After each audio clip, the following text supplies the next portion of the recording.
David, thank you for your time, and again, apologies for that little delay. But my name is Harry McCaskill. Welcome to another ShareWise webinar.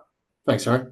All right. Well, I'll let you sort of introduce the business just briefly first. I've got a few key questions. I want to be sort of going through a few key topics as well, but I'll let you take the reins for a couple of minutes. Great. Thank you, everyone, and thank you for joining today. Apologies for the late start. Harmoney is, for those of you who don't know, Harmoney is a unsecured personal lender predominantly. We operate across Australia and New Zealand. We've been around for about 10 years. We're a direct lender, so we don't use brokers. We use predominantly all online, predominantly through Google, and we risk-based price loans anywhere from around 6.5% up to about 23%, with the average being around 15-16%. We listed on the ASX in November 2020, and since then we've had significant growth in the book. We originally started off as a peer-to-peer lender in New Zealand. The business wasn't really operating in Australia up until about 4 years ago. Australia now represents close to 60% of the business, but all the operations in that are based out of New Zealand. We're funded by 3 of the big 4 banks plus securitization program. We made that transition from peer-to-peer funding to the warehouses about 4 to 5 years ago. We've subsequently obviously coming up to do a half-year results. I can't comment specifically on those, obviously, given the time of year, but you can see our results presentation from financial year 24, and also our quarterly update we did in October, and then also the smaller update again at the AGM. Really positive results. We run a cost-to-income ratio of 21%. We've continued to grow the loan book and keep the business profitable, even through a very aggressive interest rate cycle increase. So we've been really pleased with that. Obviously, we're through the worst of that now, and we've given cash profit guidance of getting to a 20% return on equity run rate in this half. So that's pretty exciting for us as a business. And also too, it's nice to have, probably the biggest thing internally that we've done is we've launched our new platform, which has basically been best part of 2 years in the making and testing. That has really delivered significant growth in the Australian loan book. We haven't rolled it into New Zealand yet. That's something that we plan to do in this half. But we've seen sort of 50% origination growth since we've been using that platform in Australia. We didn't just turn it on; it was running for 12 months. Sort of a smaller size, just to make sure we had all the bugs and that out of it. But since we turned it on to all our marketing channels in July, we've had sort of 50% up origination growth, which is really positive. I guess probably just to why we talk so much about our platform, probably more than say some other lenders in the space, is this is our entire business, our platform. We don't have salespeople in Harmoney. We don't have broker introductions. We do it all direct with the consumer, so we never meet the customer. We never see them. No one sees them on our behalf. It's all done at the end of a keyboard. So obviously that customer experience and the platform where you're able to get the customer right through to putting the money in their bank account and then servicing them is the business. That is a model. It's not the platform isn't something that just facilitates the transaction like it would in a branch style setup or a broker style setup. It is the whole business and how we originate right from sort of start to finish. So it is critically important, and that's why we made the call. Whilst we were only a business that was 10 years old, or 8 years old at the time when we made the decision, we still had legacy in the platform, and now we've been able to build it with the latest technologies and also utilizing AI across the business as well, which is obviously helps us achieve strong profitability and also that cost to income measure that I mentioned of around 21%. Yeah, excellent. And just on the point of that Stellare 2.0, the platform there, obviously, I assume you're still trying to optimize efficiency and continue to grow that platform. But how effective and how, I think, How big is this for you guys to continue to capture that market share, which is the main goal? Yeah, look, it's a huge market. So the Australian market is around 150 billion. So we're it's certainly not a winner takes all market that we're in. The big four banks have dominated it for as long as we're all been alive, and they're not necessarily very good at it, or don't really have a focus on it. So we certainly feel there's a lot of we can keep chipping away and have a really successful business sort of without really people even sort of even noticing in any Yeah. material way. The platform for us is huge, right? It allows us to, in the past, where we might have been aware there was a particular issue or area where a customer may have been getting stuck or putting in wrong information because it wasn't done right, or having to ask them for too much information. Where now we're not having to do all that, so it really it improves the customer experience massively, and it's also what happens in the background as well. That what we're doing and what we're able to use machines for and AI for, rather than having to rely on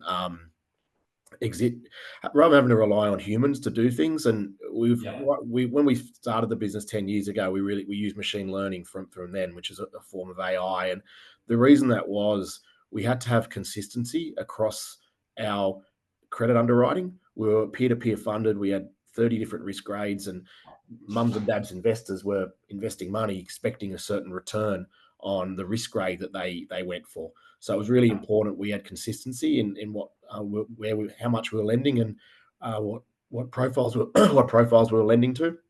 And that basically, and you just don't get that with humans. To be perfectly frank, people have different risk appetites. Even if you give a credit officer the same credit policy, and the same customer, that they might come to the same conclusion that the customer's approved or declined. But when you're trying to fit that customer in 30 different risk grades, the probability of, say me and you, Harry, coming to the same conclusion that we both think they're a B1 or Yeah, exactly. unlikely. It takes out that human error side of things, right? Correct. And humans are also swayed by what they read in the news, and what the unemployment rate's done today and what the GDP rate's done tomorrow. So there's those factors it just eliminates. And for us as a business, that was critical right from the start. And we've obviously just developed that over the way. Stellare 2.0 will be continually evolving. It's not something we just build and forget about. So there'll still be a capex cost going through the business. That's how we innovate. But the difference is now we'll be able to innovate with getting new products out to market, rather than getting the core business really optimized. So that's the key. We didn't. It was built all with our internal people. We didn't hire a firm in to do it or hire contractors. We just basically, a couple of years ago, we switched their focus from building the current platform to sort of 80% of staff working on the new platform, with 20% sort of keeping the lights on. That obviously came with some opportunity cost in those years because you weren't developing the old platform, but we're through that now, and you can see the results it's delivering already. Yeah, I mean, look, like you said earlier, you're remaining confident to achieve 20% cash return on equity. So that's excellent. I mean, looking into the future, what do you sort of want to get that ROE to? Is there any sort of long-term goals, or you just sort of remain at sort of quarter by quarter, half year up by half year? What's the thought process there?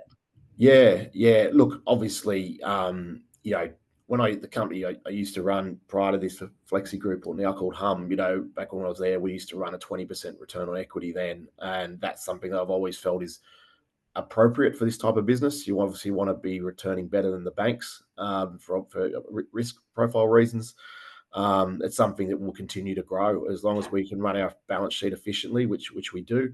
We'll look to obviously if I get on a 20% run rate, I don't want it to go backwards.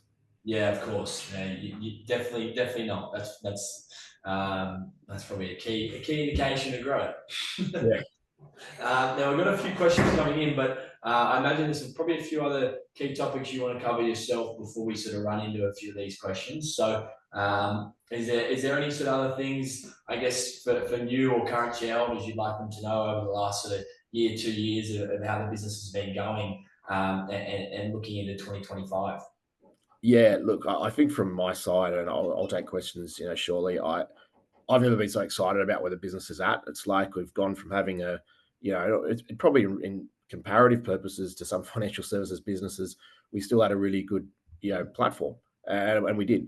But now we've got a really good platform. It's like going from I'll use example like a Toyota Camry to a Ferrari. And that's makes it exciting for me, and I can see the results. I've seen the results now for 6 months since we've rolled out in Australia. I'll start to see those results in New Zealand in this half, and once we've got this half out of the way and the migration is fully done, we really can focus on new product, and and we're not talking about going far away from our core, but just modifications to existing products. We run a fully amortizing loan at the moment, personal loan. Why does it have to be fully amortizing? Could it be more revolving? There's lots of nuances. We don't run a car product. There's that's a huge market in Australia and New Zealand. So there's lots of things we can do, and that's where my engineering team and product teams will be spending their time going forward, as opposed to sort of working on sort of core platform related things. So it's super exciting. And also too feels to have a few economic tailwinds as well. We're not sort of we have got rates are starting to come down. They've come down quite a bit in New Zealand. Australia's kind of still there, but the swaps rates are starting to come down a little bit. Yeah, they're talking about interest rate cuts as early as Feb, so yeah, that could play into your favour for sure. Yeah. I'm not personally, my view, I don't know if it will happen in Feb, but we'll wait and see. But for us, we borrow off the sort of longer term swap rates anyway, as opposed to the sort of the current rate. But obviously that does help guide that as well. Of course. Now, I want to move on to a little bit more of a Q&A. We've got a lot of questions coming through, so we may as well run through a few of them. Coming from an anonymous name, but you've highlighted some key financial metrics that have shown some pretty key improvements. Cost to income declines, etc. Do you see any further improvements coming? And at what stage are we in Harmoney's journey to see benefits being delivered, except like dividends and things like that? Yeah, look, we obviously don't have a dividend policy as such yet. We've obviously put the money back into the business. We're at the very early stages. Before we IPO'd, we didn't even have an Australian business. Now it's close to 60% of the group. That just keeps continuing to grow in percentages, as reflective of the population differences and the like. We've just put our new platform in. You can see the early results from that. We're at the very early stages. Like cost to income, we don't plan on increasing the costs much. So the percentage should continue to increase just by the pure fact that revenue's growing. Yeah. We're set up for a business to be multiples of the book size of what it is today. The only people you really, because again, it's automated. We're not having to hire salespeople to do it. Obviously a few extra collectors as the book gets bigger. That's just natural, but fairly low cost resource in the scheme of things. Look, we're at the very early stage. The market's huge. We've now got the platform to bring out variants of products which will capture more market share. Really early stages, and as I said, super exciting. Also with some macro tailwinds is nice as well when you've had headwinds for the last few years. So really positive. Yeah, exactly. And I guess on the point of, I guess it's all automated, which makes things a lot easier, but is having that sort of human interactive and maybe a sales team, do you see the benefit of that and that potentially helping you boost the business further? Or is that something you're really looking at? Yeah. Look, having run a business that had, hundreds of salespeople before in this space, for retailers and brokers and that, there's absolutely benefit in that model.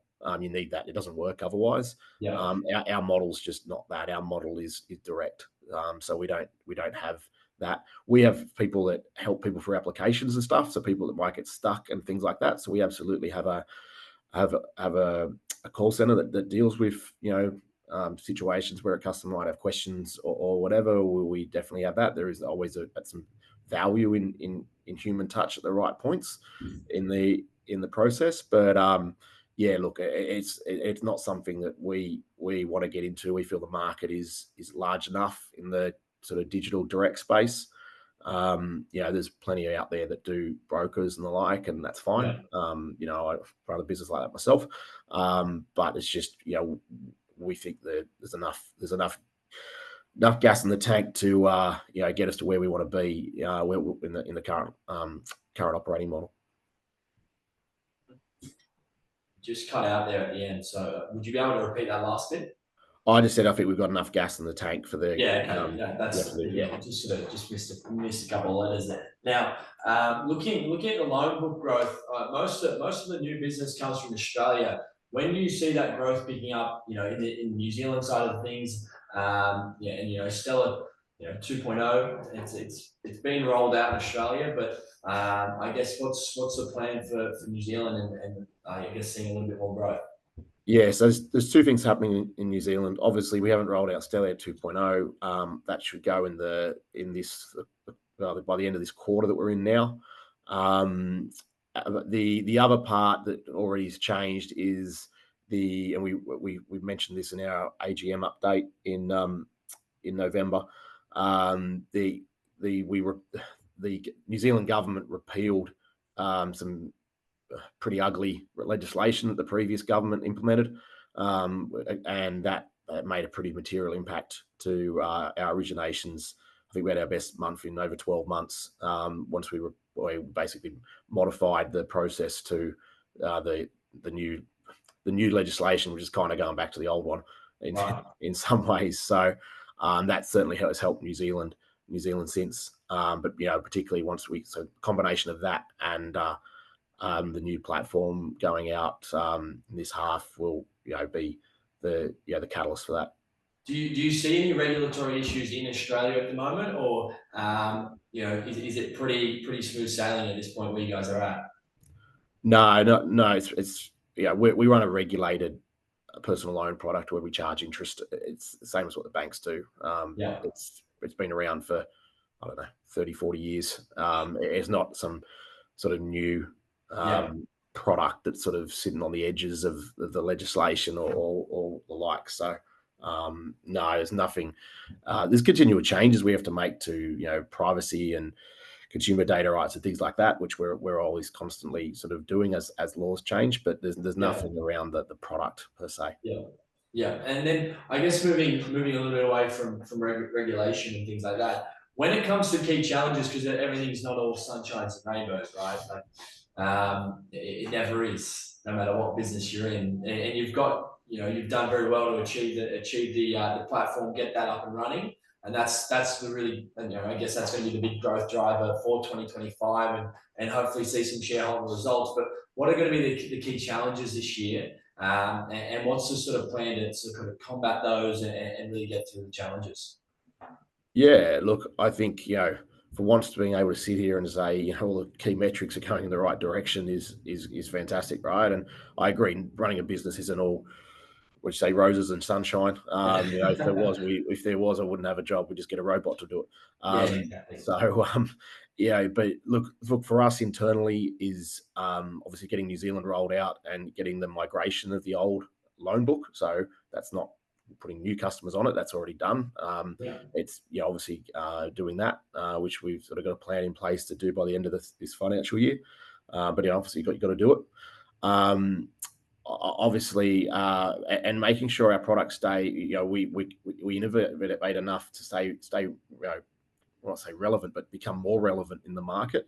That's really the challenge I set for the team. It's like, we need our products to be more diversified than what they are.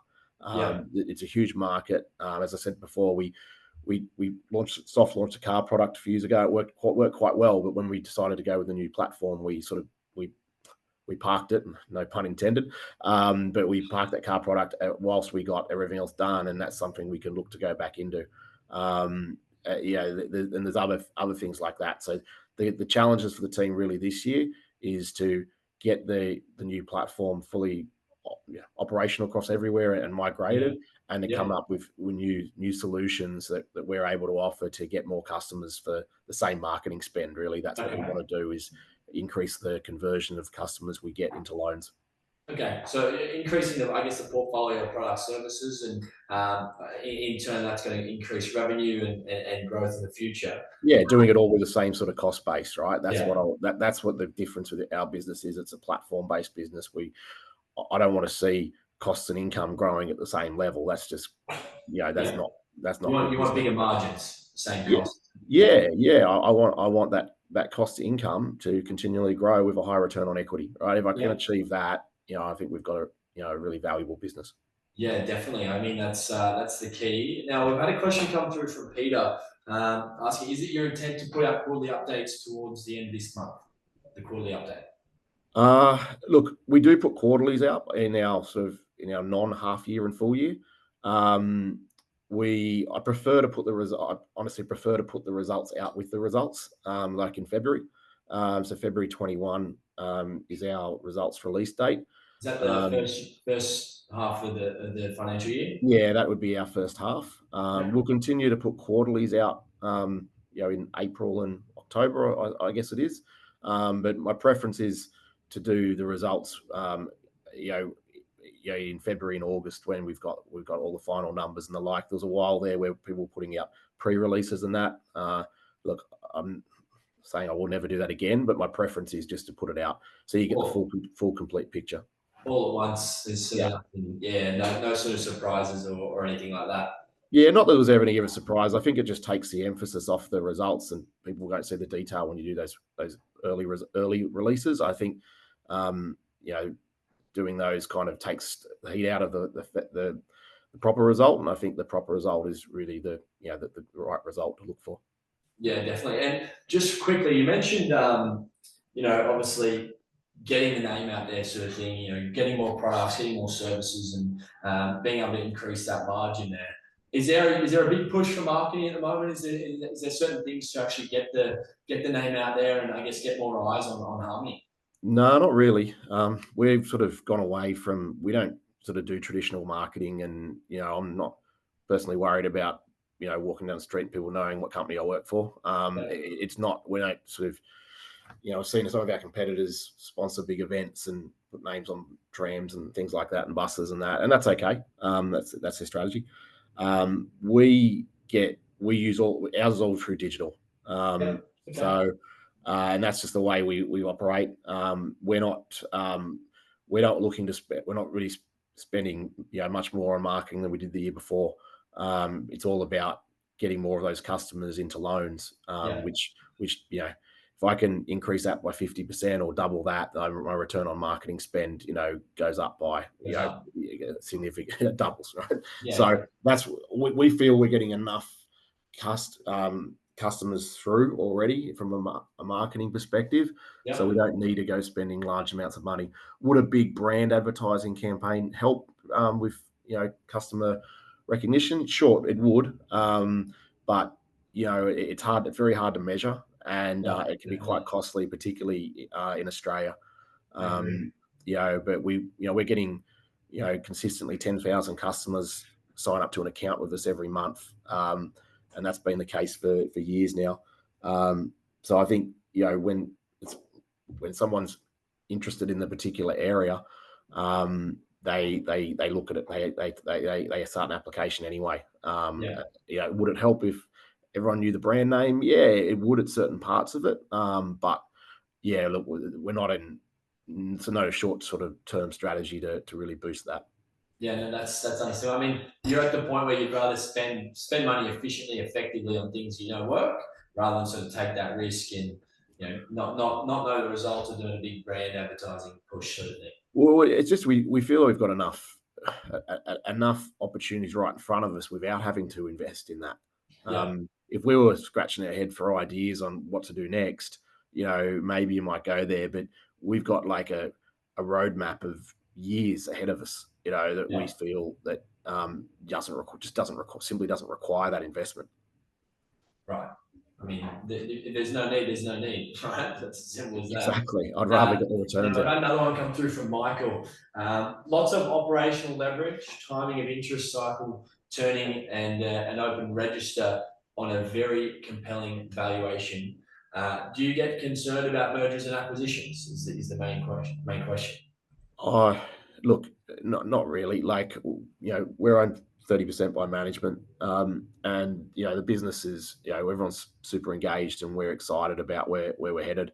I love doing mergers and acquisitions. The company I used to run did 8 of them when I was there, and probably looked at 100 in the process. I think they can really add scale to your business if they're the right ones.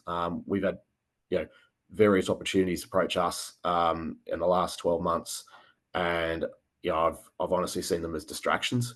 When the core business is really strong, I think sometimes you do mergers and acquisitions purely because your core business has run out of growth, and you're searching for other things, and that's okay. But in our case, unless it's really, really strategic, it would just be a distraction from the core business. Okay. And I've knocked back heaps of them. There's been all sorts of businesses, come up cheap or drop away, and there's been, customer bases and platforms and all stuff that sounds really good. But having, led 8 acquisitions previously, I'm also aware of, the time it can take up and the distraction from management. It might be a geography issue. It could be bandwidth. It could be a platform issue, and then it really takes you away from your core business. But and obviously having a pretty low share price for us, it makes it difficult from an accretion standpoint as well.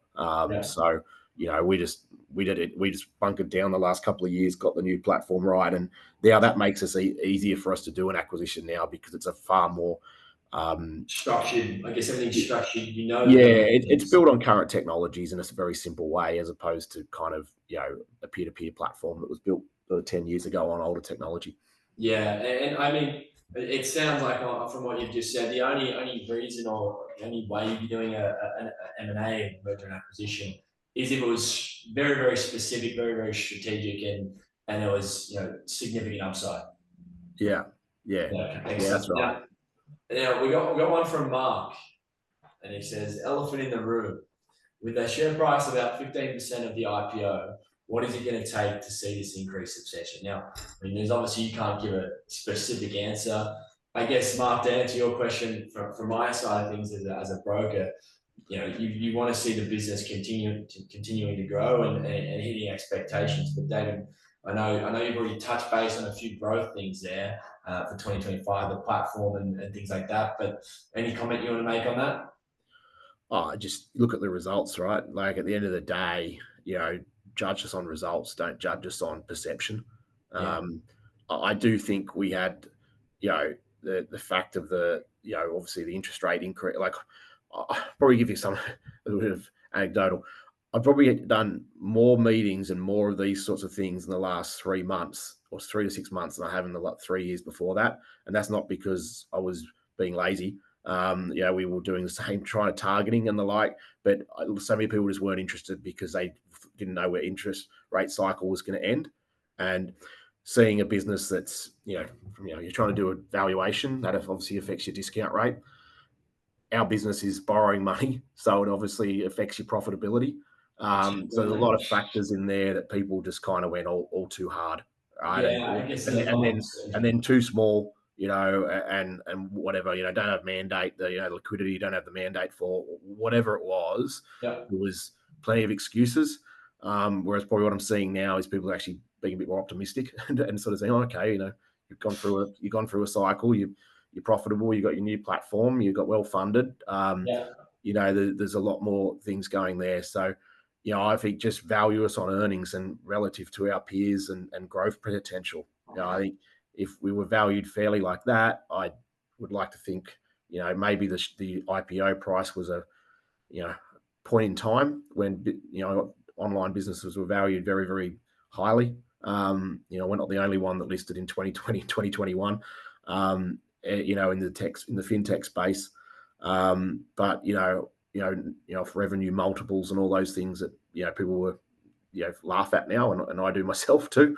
But I think judge us on underlying earnings and growth potential and return on equity. I think that's numbers don't lie, right? At the end of the day, and you'll see that consistently from us, and hopefully that should result in share price appreciation. But yeah, beautiful, Mark. Hopefully that covers most for you and give you a bit of an idea for the future. And again, share price will follow if the business is continuing to grow and getting the results they need to be getting. Now, I think the last couple before we wrap things up, we've got one from an anonymous. Is what's the average size of your loans and what do they range from? Yeah, good question. So average loan size of a new loan is about $20,000. That's a new customer. An existing customer, they'll sort of take up to like about 25 is the average. And then we range from $2,000 to $70,000. We don't do a lot at 2,000, but it's, if we've been direct, it's important we have the range. And as I said, the average is about 20. So I think that's hopefully answer that question. Yeah, and with with the rising interest rates, have you seen an increase in clients and customers not repaying on time or having issues with that, or is that you're pretty strict with who you're offering the loans to, so that sort of risk isn't there? Yeah, no, that's a good question. Our losses have actually been coming down quite materially. I think we said a 3.7% loss rate in our last update. Yeah. We are pretty selective on who we let in. We don't tend to do a lot of casual or part-time type people employed that way. So that tends to knock out a lot of the sort of more sort of retail sort of hospitality. It's not that we do lend to those people, but it tends to be more on fixed full-time type incomes. Yeah. And that's just the way the model's been built. We're not a payday lender or a subprime lender. That's not our game. There are plenty of lenders in the market like that, and that's fine. They serve their niche. Yeah. We really see ourselves competing with the banks. Like we lend money from around 6%, which is pretty much cost of funds, through to 22, 23%. As I mentioned earlier. If you look at you go on any of the big four banks' websites, you'll see their unsecured personal loan rates are around 15, 16, 17% margin. Now, they may do promos and do various things from time to time, but it's quite a blunt. The instrument is they don't really do what we do. And so you can get a loan a lot cheaper from us than you can from a big four bank. And then also at the other end, we might lend to you where you wouldn't get a loan from a big four bank. But, also we're not lending at, sort of really silly interest rates to sort of subprime lenders either. So, we really see our competition as, the prime lenders in both Australia and New Zealand. Yeah, excellent. Well, I guess there's one question I always like to ask CEOs and managing directors before I wrap things up, and I guess it's an opportunity for you to sort of mention something you might not have mentioned. But if there was one thing for either new or existing shareholders, one thing you want them to know about the business, and I guess why they should or could potentially be a shareholder, what would that be and why? Yeah, look, I think as a business we have the market itself, more people are going online to do financial services. Banks are shutting branches everywhere. As more and more younger people who are more, I would say, technology savvy, they're using more online banking. So we actually have tailwinds in terms of the sector. It's a huge market that we're a tiny part of at the moment. You can see, without rattling off all the numbers again, you can see at the end of the day, look at the financial results. You can see what they're starting to do. You can see that we've been through a really tough economic cycle in terms of, for a business like ours where we borrow money, and we've got through that. We've got a new platform now that is already delivering results. Again, look at the numbers. So I just sort of say to people, look at the numbers. Don't listen to what I say. Use that as a guide, obviously, but look at the numbers we deliver, and look at that relative to some others in the space, and hopefully you'll see there's some value there. You can see that we're not going far away from our core. We've got some product innovations coming, but they're very close to our core, so that reduces risk. And we're just operating in Australia and New Zealand. We're not looking to go beyond those borders anytime soon. Again, keeping it close to the core that we know. So I think, I mentioned, we're getting towards a 20% return on equity run rate. That's pretty large. And hopefully we continue to invest that equity well and have a really strong business in a really big market.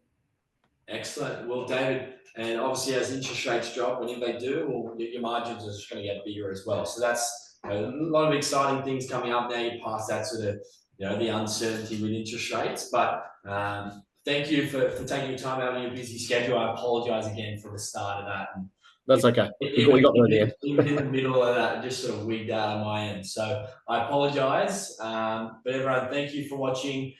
If you missed anything or if you want to go back and double check a few things, it is recorded. It will be on our YouTube channel. It will be on our website. I'm sure David will put a few snippets out on his socials as well, or LinkedIn or whatever might be the best for him. So again, pleasure. My name is Harry McCaskill, and for any sort of advice or I guess outlook on Harmoney, and you have any questions, feel free to give David a call or myself, and I'd be more than happy to help out.